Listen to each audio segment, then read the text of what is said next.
नमस्कार, I am Shivani Singh. So friends, कैसे आप सभी मस्त होंगे होना यहाँ पे। और डियर फ्रेंड्स, जैसा आप सबको पता है कि हम कंटिन्यू यूपी SSC पेट एग्जाम्स की प्रिपरेशन कर रहे हैं। और यहीं पर अगर हम बात करें टुडे हमारा जो सॉल्व पेपर है, जी हाँ, सॉल्व पेपर 5 वो आपका है हिस्ट्री का। देखो अब मैंने यहाँ पे एक एक ही कराऊंगी मैं, क्योंकि ज़्यादा आपकी लॉन्ग वीडियोज जाती हैं, देन फिर इतनी लंबी PDF भी क्रिएट नहीं हो पाती और टाइम आपका ऐसे वेस्ट हो जाता है। इसलिए हम फटाफट यहाँ पे आपकी जो है एक दिन में बहुत सारे सॉल्व पेपर और मैं सभी सब्जेक्ट्स के सॉल्व पेपर देने की आपको कोशिश करूँगी। इसलिए मैंने ये यहाँ पे 100 का नहीं रखा है, क्योंकि इसमें टाइपिंग में काफ़ी टाइम और फिर पढ़ाने में भी, इस वजह से यहाँ पे मैं एक एक सब्जेक्ट का सॉल्व पेपर फटाफट GK जैसा यहाँ पे आपको कंप्लीट कराऊंगी कि 1 घंटे में आपके पास में सारी वीडियोज़ यहाँ पे आ जाएगी, ठीक है ना। तो चलो फिर अब देखो फ्रेंड्स, यहाँ पे हम बात करते हैं आज है हिस्ट्री का टेस्ट। और टेस्ट इतना दमदार है ना, जिसमें यहाँ पर हम बौद्ध धर्म जैन धर्म को कवर करने वाले हैं। चलिए भैया, अब देखो स्टार्टिंग से हम यहाँ पे सारी चीज़ें कवर करेंगे। और अगर आपको ये PDF चाहिए, आपको क्या करना है, नीचे यहाँ पर आपको जो है कमेंट बॉक्स में, ठीक है ना, कमेंट बॉक्स में नीचे यहाँ पे पिन किया गया है मैसेज आपका टेलीग्राम, फास्ट तरीके से फटाफट ज्वाइन कीजिए। अब फर्स्ट क्वेश्चन है स्क्रीन पर, उपनयन समारोह से क्या तात्पर्य है। उपनयन समारोह से क्या तात्पर्य, इसे क्या कहा जाता है। बच्चे को एक औपचारिक नाम दिया जाता है, बच्चे को सूर्य और चंद्र के औपचारिक दर्शन कराए जाते हैं, बच्चे को पवित्र जनेऊ धारण कराया जाता है, फिर बच्चे का विवाह किया जाता है। उपनयन समारोह किसे कहा जाता है, तो भैया यहाँ पे बच्चे को पवित्र जनेऊ धारण किया आपका जाता है, इसे ही क्या कहा जाता है, यहाँ पे उपनयन समारोह कहा जाता है। ऑब्वियसली आगे देखो, यहाँ पे इसके लिए कुछ इंपॉर्टेंट टर्म्स है, फैक्ट्स है। अब देखो, उपनयन संस्कार को हम यज्ञोपवीत, देखो यज्ञोपवीत संस्कार के नाम से भी जानते हैं। यहाँ से क्वेश्चन बन सकता है कि किस संस्कार को हम यज्ञोपवीत संस्कार के नाम से भी जानते हैं, उपनयन। अब जैसे भैया हमारे नेम में यहाँ पे और जैसे होता है ना कि मोटी काली पतली गोरी काली लीली पीली, ठीक है, ऐसे ही भैया आपके भी तो सबके नाम होते हैं, रामू श्यामू गोलू पीलू, ओके, नोनू बहुत सारे निकनेम होते हैं हमारे भी, तो ऐसे इनके भी यहाँ पे बहुत सारे निकनेम है भैया, ठीक है। तो उपनयन संस्कार का क्या है, यज्ञोपवीत संस्कार यहाँ पे नेम है। चलो आगे बढ़ते हैं। देखो अगर आप हंसेंगे ना तो कोई बात नहीं, हंस लो, बहुत अच्छी बात है, इसलिए थोड़ा जोक वोक मारते रहते हैं जिससे कि आप हंसते भी रहे। सत्यमेव जयते महाकाव्य कहाँ से लिया गया, बहुत बेहतरीन क्वेश्चन है, बहुत इंपॉर्टेंट। कहता ना कंटेंट इतना बेस्ट होगा कि आप मजे से यहाँ पे करेंगे। सत्यमेव जयते महाकाव्य कहाँ से लिया गया है, जो है मुंडकोपनिषद से लिया गया है। अब देखो यहाँ पे जो आपका ये मुंडकोपनिषद है, ये आपका किस वेद से संबंधित है, जी हाँ, यहाँ से क्वेश्चन बनता है, तो यह आपका अर्थवेद से संबंधित है। यहाँ से ये क्वेश्चन बनता है, तो सत्यमेव जयते कहाँ से लिया गया है भैया, मुंडकोपनिषद से लिया गया है।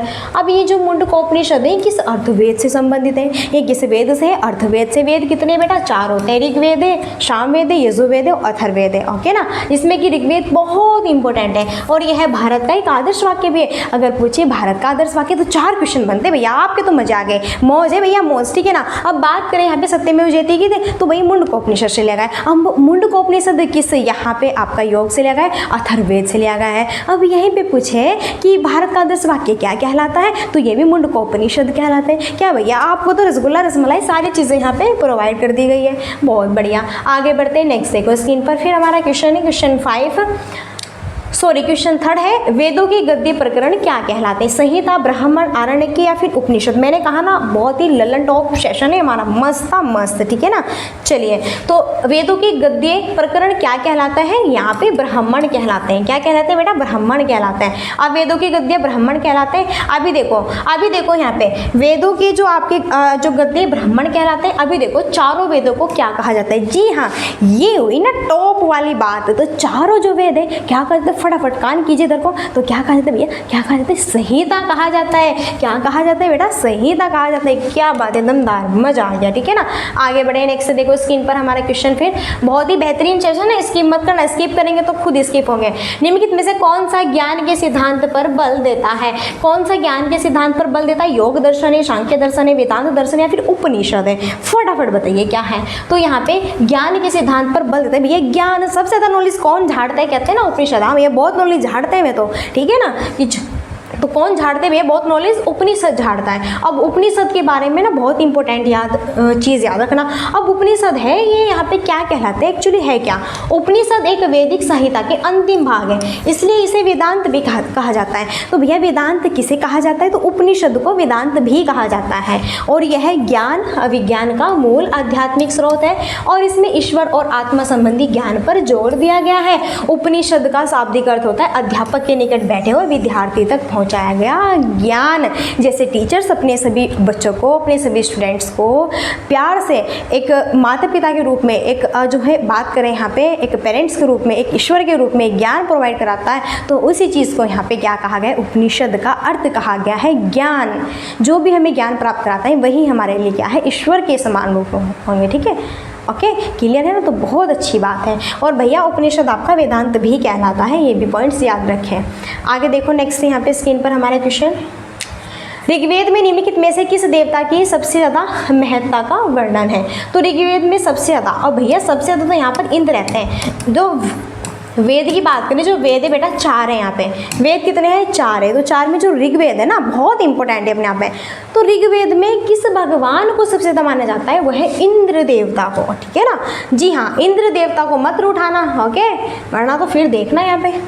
अब प्राचीन जो यहाँ पर आपका वेद है, मैंने कहा है सबसे प्राचीन वेद है ऋग्वेद, जिसमें यहाँ पे देखो फटाफट, जिसमें 1028 सूक्ति हैं और 10,552 मंत्र हैं। ऋग्वेद में पढ़ने वाले ऋषियों को होत्र या फिर होता कहते हैं। इसमें सबसे ज़्यादा वर्णन इंद्र का है, इंद्र भगवान का, इंद्र देवता का। इसमें इंद्र के लिए 250 और अग्नि के लिए 200 सूक्तों की रचना की गई है। ऋग्वेद की रचना सप्त संध्यो प्रदेश में हुई थी। तो ऋग्वेद से एक भी क्वेश्चन बाहर नहीं जाएगा, एक भी क्वेश्चन बाहर नहीं जाएगा। फटाफट देखो यहाँ पे ऋग्वेद क्या है, सबसे प्राचीन वेद आपका माना जाता है। ऋग्वेद में पूछे कितने सूक्त है, 1028। ऋग्वेद में कितने मंत्र है, 10,552। ऋग्वेद के पढ़ने वाले ऋषियों को क्या कहा जाता है, होत्र। जो भी ऋग्वेद को पढ़ेगा उन ऋषियों को होत्र या होता कहा जाएगा। अब इसमें सबसे ज्यादा वर्णन किसका है भैया, इंद्र देवता का। इंद्र देवता को मत रोटने देना। इंद्र के लिए 250 रचना है, अग्नि के लिए 200 सूक्तों की रचना की गई है। और भैया यहाँ पे बात करें ऋग्वेद की रचना किस प्रदेश में हुई थी, सप्त सिंधु प्रदेश में होती है। क्या बात है, क्लैपिंग कीजिए फटाफट यहाँ पे। ठीक है, एक भी क्वेश्चन बाहर नहीं जाने देंगे। आगे बढ़ते नेक्स्ट, कराए कम, भले ही कम करे लेकिन उद्धार मस्त। ठीक है, निम्नलिखित में से किस भारतीय पुरातन ग्रंथ में अपराध और अपराधी का जिक्र आता है। अर्थशास्त्र है, मनुस्मृति है, न्याय मीमांसा या फिर ये सभी है। तो भैया भारतीय पुरातन ग्रंथ में अपराध और अपराधी का जिक्र आता है। ये अर्थशास्त्र बुक में भी आता है, मनुस्मृति में भी आता है, न्याय मीमांसा में भी आता है। तो यहाँ पर क्या होगा, ऑल ऑफ दीज। जी हाँ, ऑल ऑफ दीज राइट यहाँ पे हमारा आंसर हो जाना है। नेक्स्ट है शतपथ ब्राह्मण और जो तैत्तिरीय ब्राह्मण है, इसके ब्राह्मण का मूल पाठ क्या है। जी हाँ, किस यहाँ पे वेद में है, सामवेद, अथर्ववेद, ऋग्वेद या फिर यजुर्वेद। शतपथ ब्राह्मण है, तैत्तिरीय ब्राह्मण है, ब्राह्मण मूल पाठ किस वेद से जाने जाते हैं। बहुत ही बढ़िया क्वेश्चन है भैया। ठीक है ना, तो भैया किस वेद से जाने जाते हैं, यजुर्वेद से जाने जाते हैं। किस वेद से जाने जाते हैं, यजुर्वेद से जाने जाते हैं। अब यहाँ पर देखो आपकी हम बात करते हैं इसी प्रकार बात करें आपका ऐत्रेय और कौशिक के, यह ऋग्वेद का है। पंचविश और तांडनीय जैमिनी ये सामवेद का है और गोपत ये अथर्ववेद का ब्राह्मण ग्रंथ है। अभी देखो यहाँ पर हमने किसकी भैया बात करें, यजुर्वेद की बात की है, जिसमें आपके क्या क्या पॉइंट्स है। अभी देखो यजुर्वेद की बात करते हैं। तो यजुर्वेद में देखो हमने यहाँ पे शतपथ ब्राह्मण, तैत्तिरीय ब्राह्मण और ब्राह्मण मूल पाठ ये रखे हैं। अभी यहाँ पर देखो हमारे जो ऋग्वेद है और जो सामवेद है, जो अथर्ववेद है, तो भैया ऋग्वेद में ऐत्रेय और कौशिकी के बारे में बात की गई है। पंचविश और तांडे की जैमिनी की सामवेद में है और गोपत की अर्थवेद का ब्राह्मण यहाँ पे ग्रंथ है, इसलिए आप इसे याद रखें। ठीक है, आगे देखो, चलिए भैया आगे नेक्स्ट है स्क्रीन पर क्वेश्चन, ऋग्वेद में निहित गायत्री मंत्र किस देवता को समर्पित है। ऋग्वेद में निहित गायत्री मंत्र किस देवता को समर्पित है, बताना है फटाफट। तो यह आपका सावित्री, किसे भैया, सावित्री को क्या है, ये आपका समर्पित है। बहुत बेहतरीन है, मस्त। अभी देखो बात करते हैं यहाँ पर ऋग्वेद के तीसरे मंडल में वर्णित गायत्री मंत्र सविता या फिर सावित्री देवता को तो यहाँ पे ये भी क्वेश्चन बन सकता है कि ऋग्वेद के किस मंडल को, अरे भैया ऋग्वेद के किस मंडल को गायत्री मंत्र और सविता सावित्री देवता को समर्पित किया गया है, तो भैया तीसरा मंडल है। इस मंडल की रचना किसने की थी, तीसरे मंडल की, ऋग्वेद की तीसरे मंडल की रचना भैया विश्वामित्र ने की थी। और ऋग्वेद में कुल भैया कितने मंडल है, कुल 10 मंडल हैं। कितने मंडल है, ऋग्वेद में कुल 10 मंडल हैं। ऋग्वेद में तीसरे मंडल में किसकी बात की गई, सावित्री की। इसकी रचना कौन करते हैं, ऋग्वेद के तीसरे मंडल की विश्वामित्र करते हैं। कितने मंडल है कुल भैया, ऋग्वेद में 10 मंडल है। तो देखो ऐसे पढ़ो जो मस्त आ जाए, ठीक है ना, और एक भी क्वेश्चन बाहर न जा पाए। अब देखते हैं कहाँ तक क्या क्या चीज़ें बाहर जाती है। सबसे ज़्यादा प्राचीन पुराण कौन सा है, मत्स्य पुराण है, नारद है, विष्णु है या फिर वामन है। सबसे प्राचीन पुराण की बात करें भैया तो यहाँ पर मत्स्य पुराण है। कौन सा है भैया, मत्स्य पुराण है। आगे देखो इंपॉर्टेंट पॉइंट्स है यहाँ पे, इसकी बात कर लेते हैं। अब जो मत्स्य पुराण है इनकी संख्या, अब पुराणों की संख्या की बात कर लेते हैं। तो यहाँ पे पुराणों की संख्या की अब बात करें 18 है, जिसमें से केवल 5 में ही क्या है, मत्स्य है, वायु है, विष्णु ब्राह्मण भागवत पुराण राजाओं की वंशावली पाई जाती है। पुराणों में मत्स्य पुराण सबसे प्राचीन और प्रमाणिक है। अगर पुराणों की बात करें तो 18 है। इनमें सबसे प्राचीन पुराण कौन सा है भैया, मत्स्य पुराण है। इनमें भी 18 में 5 की ही बात की जाती है। यहाँ पे मत्स्य, वायु, विष्णु ब्राह्मण भागवत पुराण की। पुराणों में मत्स्य पुराण सबसे प्राचीन क्या है, प्रमाणिक यहाँ पे माना जाता है, ठीक है ना। आगे देखो नेक्स्ट है स्क्रीन पर 10 क्वेश्चन। इनमें से कौन सा उपवेद नहीं है बताना है। कौन सा, धनुर्वेद, आयुर्वेद, यहाँ पे शस्त्र शास्त्र या फिर योग देव है, सॉरी योग वेद है। तो अगर यहाँ पे हम योग वेद की बात करते हैं, यह आपका उपवेद के अंतर्गत नहीं आता है, ठीक है। चलो नेक्स्ट है, वैदिक देवता इंद्र किसके देवता हैं बताओ। क्या हवा के, तूफान की, वर्षा और चक्रवात के या फिर अग्नि के हैं। तो जो यहाँ पे ये इंद्र देवता है किसके लिए जाना जाता है, वर्षा और चक्रवात के देवता यहाँ पे जाने जाते हैं। बढ़िया बात है भैया, ठीक है ना, क्या बात है। आगे बढ़े। अब देखो इंद्र देवता की अगर बात करते हैं तो भैया यहाँ पे इंद्र युद्ध का नेता, दुर्गों को तोड़ने वाला, पुरंदर तथा वर्षा में चक्रवात के देवता माने जाते हैं। ऋग्वेद में इंद्र के लिए 250 ऋचाओं की रचना की गई है, ठीक है ना। मैंने आपको बता दी है सारी चीज़ें ओबियसली यहाँ पे। आगे देखो, गौतम बुद्ध ने धर्मचक्र परिवर्तन सूत्र का उपदेश दिया। इसमें धर्मचक्र परिवर्तन जो सूत्र है आपका कहाँ से लिया गया है, कपिल वस्तु से, लुम्बिनी, बोधगया, सारनाथ। बहुत बेहतरीन, जी हाँ, आज तक का टॉप क्वेश्चन से, आज तक का, अब ये हिम्मत लगा लेना, आज तक का टॉप क्वेश्चन ये लिया गया भैया कहाँ से, सारनाथ से लिया गया है। ओके चलिए, अब ये तो बहुत इंपॉर्टेंट फैक्ट्स बनता है, यहाँ से अभी फटाफट देख लेते हैं इस इंपॉर्टेंट फैक्ट्स को। अब यहाँ पे बात करेंगे गौतम बुद्ध। गौतम बुद्ध ने अपना प्रथम उपदेश सारनाथ उत्तर प्रदेश वाराणसी में दिया था। गौतम बुद्ध ने अपना प्रथम जो उपदेश था कहाँ पे दिया था, सारनाथ। कहाँ पर है, उत्तर प्रदेश में। बहुत बढ़िया। सारनाथ को अन्य नाम से भी जाना जाता है, ऋषिपत्तनम या फिर मृगा दाव से भी। गौतम बुद्ध ने अपना सबसे ज़्यादा उपदेश कौशल देश की राजधानी श्रावस्ती में दी थी। पहला उपदेश तो सारनाथ में दिया था, सबसे ज़्यादा उपदेश आपके श्रावस्ती में दिए हैं जो कि कौशल देश की राजधानी थी, ठीक है ना। क्या बात है, मस्त, बढ़िया। इसकी मत करना, वीडियोस को इसकी मत करना, ठीक है ना, बने रहना इस साथ में। पाली में बौद्ध ग्रंथों को आमतौर पर त्रिपिटक यानी 3 फोल्ड बास्केट कहा जाता है। इसमें कौन सा त्रिपिटकों में नहीं है, तो त्रिपिटक, अभिधम, सुत्त और विनय। उपासका ये भैया नहीं आएंगे, ठीक है ना। 3 पठ है आपके, सॉरी भैया, बौद्ध धर्म में 3 यहाँ पे आपके जो है त्रिपिटकों की बात की गई है। इसमें अभिधम पिटक है, सुत्त पिटक है, विनय पिटक है। उपासका पिटक की बात नहीं की गई है, ठीक है। चलो आगे देखो नेक्स्ट इंपॉर्टेंट, भगवान बुद्ध की 200 फीट ऊंची कांस्य प्रतिमा स्थापित करने का निर्णय लिया गया है। कुशीनगर में, श्रावस्ती में, सारनाथ में या फिर बामियान में। कहाँ पर लिया गया है, तो यह आपका लिया गया है भैया कहाँ पर, कुशीनगर में लिया गया है। ओके चलो आगे देखो, गौतम बुद्ध ने महापरिनिर्वाण कहाँ पे प्राप्त हुआ, तो गौतम बुद्ध को महापरिनिर्वाण कहाँ पे प्राप्त हुआ, देखो सबसे जो पहला उपदेश दिया था सारनाथ में, सबसे ज़्यादा श्रावस्ती में दिया था, कौशल की राजधानी में। अब भैया महापरिनिर्वाण कहाँ पे प्राप्त हुआ गौतम बुद्ध को, बहुत ही बढ़िया बात है, ठीक है ना। चलो तो ये होता है कहाँ पर, कुशीनगर में होता है। ये भी कहाँ के हिस्सा है, उत्तर प्रदेश का है। तो फटाफट इस क्वेश्चन को रट लीजिए, उत्तर प्रदेश की परीक्षा देने जा रहे हैं। तो यहाँ पे देखो, अगर बात करते हैं हम गौतम बुद्ध की, गौतम बुद्ध का जन्म होता है लुम्बिनी में, नेपाल में। ग्रह त्याग जो है भिनिष्क्रमण किया था इन्होंने राजगृह से। ज्ञान प्राप्ति हुई थी इन्हें बोध गया बिहार, ठीक है ना, बोध गया पेड़ के नीचे, बोध गया के नीचे, ठीक है। मृत्यु महापरिनिर्वाण आपका कुशीनगर कहलाता है, जहाँ पे आपकी जो है बुद्ध की क्या होती है, मृत्यु होती है, तो वही क्या कहलाता है, आपका मृत्यु को ही महापरिनिर्वाण कहा गया है। तो ये कुशीनगर में होती है। जन्म देखो भैया कहाँ कहाँ पे होता है, ठीक है ना।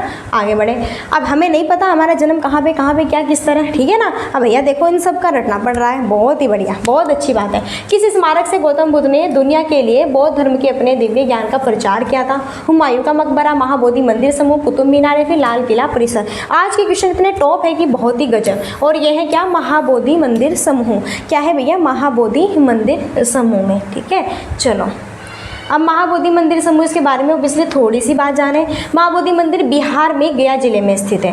भाई कहाँ पर है, बिहार में। बिहार का जो गया जिला है ना, वहाँ से संबंधित है महाबोधि मंदिर। और इसका निर्माण 3वीं शताब्दी में सम्राट अशोक ने करवाया था। तो महाबोधि मंदिर से अगर क्वेश्चन बने बताने के, चलो महाबोधि मंदिर कहाँ पे, फटाफट बताइए, बिहार के गया जिले में। अच्छा इतनी बातें पता है तो ये भी बता दो कि इसका निर्माण किस शताब्दी में है, 3वीं में। किसने किया है भैया, सम्राट अशोक ने।